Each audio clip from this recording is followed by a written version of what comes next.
Good morning আমার মিষ্টি বন্ধুরা, তোমরা সবাই কেমন আছো?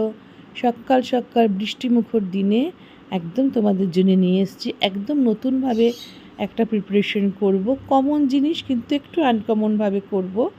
দেখো, মৌরিটা আমি হালকা রোস্ট করে নিচ্ছি।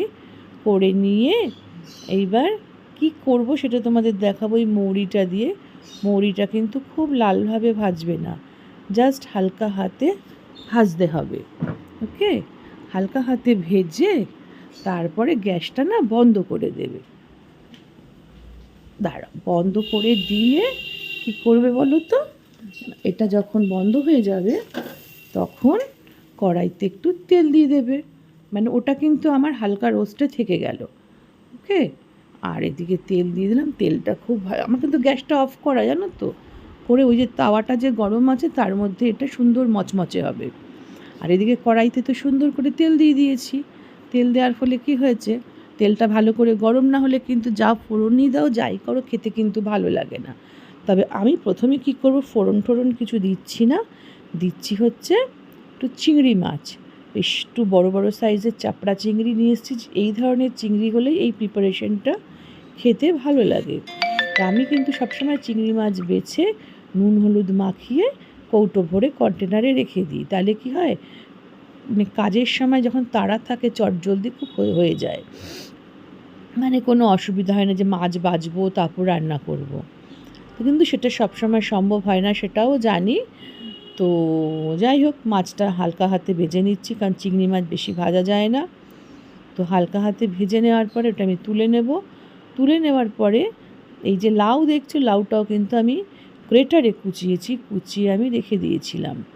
তো যাই হোক, ফোড়নে দিয়ে দিচ্ছি একটা শুকনো লঙ্কা ফাটিয়ে, আর একটু জিরে দেব। জিরে শুকনো লঙ্কা ফোড়নে দিয়ে দিচ্ছি। তো দেওয়ার পরে খুব সুন্দর করে দেবে। তেল যদি সুন্দর করে গরম হয় তাহলে দেখবে কি খুব সুন্দর খেতেও লাগে। তো যাই হোক, ওটাকে সুন্দর করে আগে ভালো করে ভেজে নিই, নাহলে কিন্তু ভালো লাগে না, জিরে কাঁচা কাঁচা লাগে। তো আমার ভাজা হয়ে গেছে খুব সুন্দর করে। এবার দিয়ে দেবো এর মধ্যে লাউটা। লাউটা জল ঝরিয়ে রেখেছি। তা লাউটা দেওয়ার পরে এটা একটু নাড়াচাড়া করে নেব। নাড়াচাড়া করে এরপরে কী কী দিচ্ছি সেটা আমি তোমাদের কাছে অবশ্যই শেয়ার করব। আজকে যেভাবে লাউটা করব তোমরা সেভাবে খেয়ে দেখবে। অবশ্যই অবশ্যই তোমরা, আমি 100% বলতে পারি, একটু অন্যরকম হবে আর খেতেও খুব সুন্দর লাগবে। তো এর মধ্যে দেখো নাড়াচাড়া আমি করে নিয়েছি। নাড়াচাড়া করে নিয়ে এর মধ্যে দিয়ে দেবো কি একে একে হলুদ দেব, হচ্ছে একটু জিরের গুঁড়ো, আর যে জিনিসটা কিন্তু একদমই না দিলে অসম্পূর্ণ থেকে যাবে, নুন। তো নুন জিরে হলুদ দেওয়ার পরে একটু সামান্য চিনি দেব, দিয়ে ভালো করে এটাকে নাড়িয়ে চাড়িয়ে জলটা নিয়ে বেশ সুন্দর ভাজা ভাজা করে নিতে হবে। জল যেন না থাকে, এই সমস্ত রান্না যদি জল জল থাকে খেতে কিন্তু ভালো লাগে না। আর এদিকে দেখো আমার মচমচে মৌরিটাকে আধা খিচ করে আমি কিন্তু মিক্সিতে একটু ডাস্ট করব। যে খিচটা যে থাকবে মৌরির, সেটাই কিন্তু বেশ খাওয়ার সময় দাঁতে পড়লে মুখে পড়লে খেতে ভালো লাগবে। মৌরি কারণ এমনি মিষ্টি মিষ্টি আর সুন্দর ফ্লেভারের হয়। তো দেখো, এবার চিংড়ি মাছটা দিয়ে দিচ্ছি, কারণ আমার প্রায় অলমোস্ট ওদিকে জল টেনে এসছে। যখন এই রকম প্রপোর্শনে থাকবে সে অবস্থায় দেবে, কারণ কি চিংড়ির যে জুস সেটাও এর মধ্যে যাবে, বা লাউয়ের যেটা জুস সেটা চিংড়ির মধ্যে যাবে। তাহলে কী হবে, চিংড়িটাও নরম হবে আর লাউয়ের মধ্যে সুন্দর চিংড়ি মাছের ফ্লেভারটাও যাবে। আমার কিন্তু অলমোস্ট ডান হয়ে গেছে লাউ ঘন্টটা, মানে নাড়তে নাড়তে তেলটা উঠে এসছে সাইড দিয়ে। এবার এই মতো অবস্থায় আমি গ্যাসটা কিন্তু প্রায় বন্ধ করে দিয়েছি বললেই চলে। তো দিয়ে দেবো এবার অল্প একটু মৌরির গুঁড়ো। আর মৌরির গুঁড়োটা কিন্তু আমি পুরোটা আমার লাগবে না। ওটা আমি কী করেছি জানো তো, জলে ভিজিয়ে ছেলেকে পরের দিন খেতে দিয়ে দিয়েছি। কারণ হচ্ছে মৌরি ভেজানোর জল কিন্তু খাওয়া খুব ভালো, মৌরি বাতাসা বা মৌরি মিশ্রির জল। তো যাই হোক, আমার কিন্তু এই মৌরির গুঁড়োটা দিয়ে আমার এটাকে কষিয়ে নিয়ে একটু, কারণ কড়াইটা গরম আছে, ওই গরম কড়াইতে কিন্তু আমি নাড়াচ্ছি, কারণ আমি কিন্তু গ্যাস বন্ধ করে দিয়েছি। ব্যাস আমার একদম ডান চিংড়ি মৌরির লাউ ঘন্ট।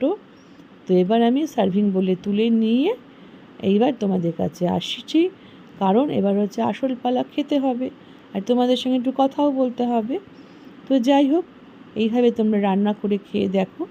অবশ্যই আমি তোমাদের 100% বলতে পারি তোমরা প্রত্যেক দিনে যে নিয়মে চলো তার থেকে একটু ব্যতিক্রম হবে আর খেতেও ভীষণই ভালো হবে। তা যাই হোক, তোমরা কিন্তু এভাবে করে খেয়ে দেখো।